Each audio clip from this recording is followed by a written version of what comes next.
स्वागत है आप सभी का एक बार फिर से ATG क्लासेस में। इस वीडियो में हम लोग जानेंगे जो जूनियर आईटीआई एग्ज़ाम होने वाला है 17 अक्टूबर को, उससे संबंधित विज्ञान विषय के बारे में। विज्ञान विषय का जो सिलेबस बना है वह उत्तर प्रदेश बेसिक शिक्षा परिषद की कक्षा 6, 7 और 8 की किताबों से बना हुआ है। तो उन किताबों से हम इन सारे चैप्टर्स को कवर करेंगे। तो इस क्रम में आज का जो हमारा चैप्टर है वह है जीव जगत।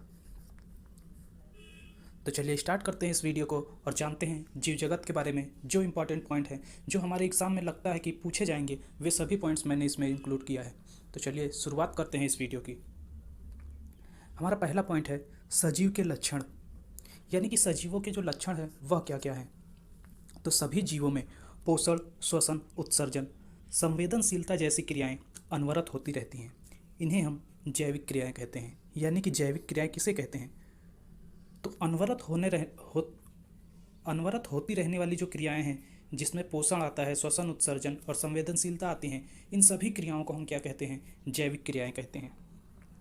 अब इनके बारे में हम डिटेल में जानेंगे। तो हमारा पहला पॉइंट है पोषण के बारे में। पोषण क्या है? तो शरीर को सुचारू रूप से संचालित करने के लिए ऊर्जा की आवश्यकता होती है। यह ऊर्जा भोजन से प्राप्त होती है। यानी कि शरीर को क्या है, कार्य करने के लिए जो है ऊर्जा की आवश्यकता होती है। और जो ये ऊर्जा की आवश्यकता पूरी कहाँ से होगी? तो ये भोजन के माध्यम से पूरी होती है।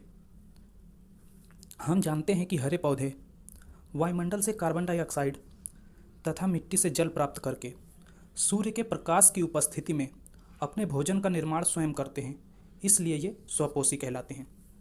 यानी हरे पौधे स्वपोषी क्यों कहे जाते हैं? अपने भोजन का निर्माण स्वयं करने के कारण क्या कहे जाते हैं? हरे पौधे स्वपोषी कहे जाते हैं। और अपने भोजन का निर्माण करने में वह सहायता किसकी लेते हैं? तो वह वायुमंडल से जो कार्बन डाइऑक्साइड गैस है उसकी सहायता लेते हैं, और जमीन से यानी भूमि से जल को ग्रहण करते हैं, और सूर्य के प्रकाश की उपस्थिति में अपने भोजन का निर्माण स्वयं करते हैं। इस वजह से ये क्या कहलाते हैं? स्वपोषी कहलाते हैं। और जो भोजन का निर्माण करते हैं उसको संग्रहित कहाँ करते हैं?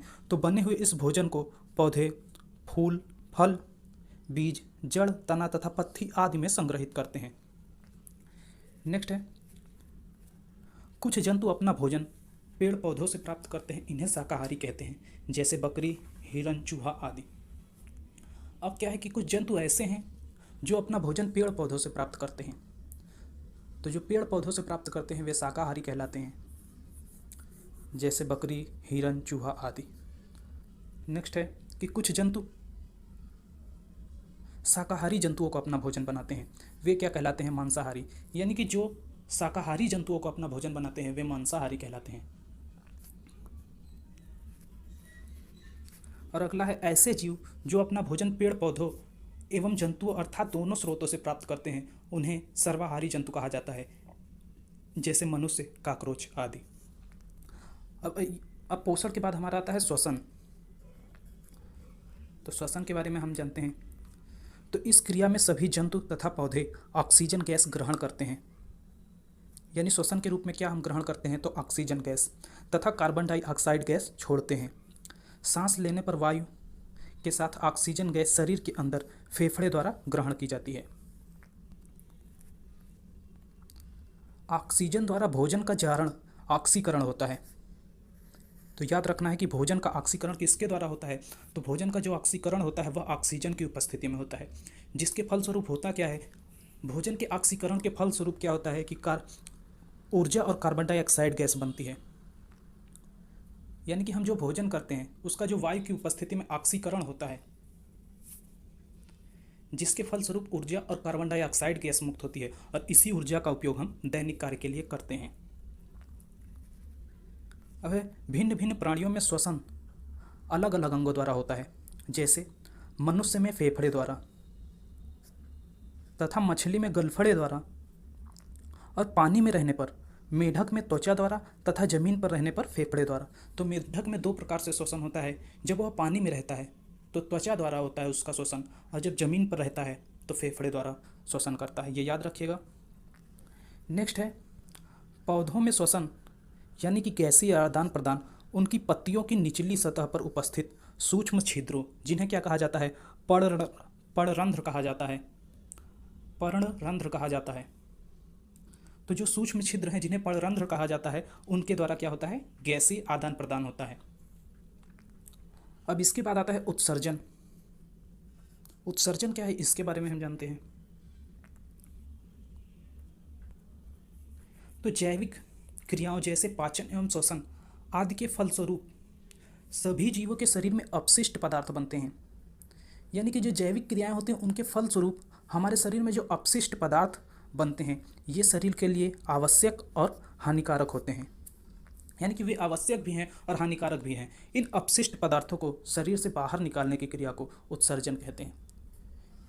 यानी भोजन और श्वसन के बाद हमारे शरीर में जो अपशिष्ट पदार्थ बचते हैं, उनको शरीर से जो बाहर निकालने की क्रिया है वह क्या कहलाती है, अपशिष्ट पदार्थों को शरीर से बाहर निकालने की क्रिया को उत्सर्जन कहते हैं।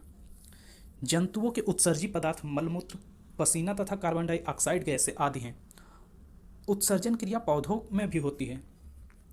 गोंद, रबर, रेजिन, टैनिन आदि पौधों के उत्सर्जी पदार्थ हैं। तो ये याद रखना है कि उत्सर्जन क्रिया पौधों में भी होती है।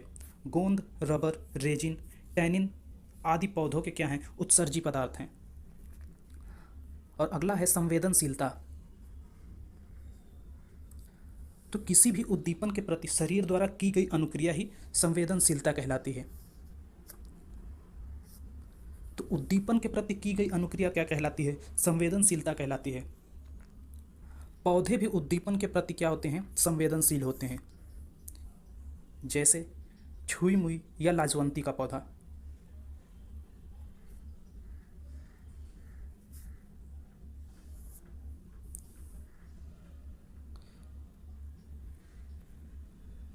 अब है स्पर्श करते ही पत्तियां झुककर बंद हो जाती हैं। छुई मुई में क्या होता है कि इस पौधे को जैसे हम स्पर्श करते हैं, इसकी पत्तियां क्या होती हैं, झुककर बंद हो जाती हैं। अतः लाजवंती स्पर्श यानी के प्रति संवेदनशील है, उद्दीपन के प्रति संवेदनशील है। नेक्स्ट है कई फूल प्रातः खिलते हैं, रात रानी रात में खिलती है तथा दिन में बंद हो जाती है। सभी जीव उद्दीपन जैसे स्पर्श, प्रकाश, ध्वनि, विद्युत आदि के प्रति संवेदनशील होते हैं। संवेदनशीलता जीवों का प्राकृतिक स्वभाव है। यह पॉइंट इंपॉर्टेंट है कि संवेदनशीलता क्या है, जो जीवों का प्राकृतिक स्वभाव है। नेक्स्ट है वृद्धि। तो वृद्धि क्या है कि प्रत्येक जीव आकार प्रकार में समय के साथ बढ़ता रहता है। यह प्रक्रिया वृद्धि कहलाती है। जैसे होता क्या है कि एक बालक पहले छोटा होता है, फिर जैसे जैसे समय बीतता है वह बड़ा होता जाता है। तो उसके आकार प्रकार का बड़ा होना ही क्या है, वृद्धि है। पेड़ पौधों में वृद्धि जीवन पर्यंत होती रहती है, जबकि जंतुओं में वृद्धि क्या है, एक निश्चित आयु तक होती है। यानी पेड़ पौधों में जो वृद्धि होती है वो जीवन पर्यंत हुआ करती है, लेकिन जंतुओं में क्या है, वृद्धि जो होती है एक निश्चित आयु के पश्चात रुक जाती है। और अगला है प्रजनन। प्रजनन क्या है कि सभी जंतुओं तथा पौधों में समान जीवों को उत्पन्न करने की क्षमता होती है।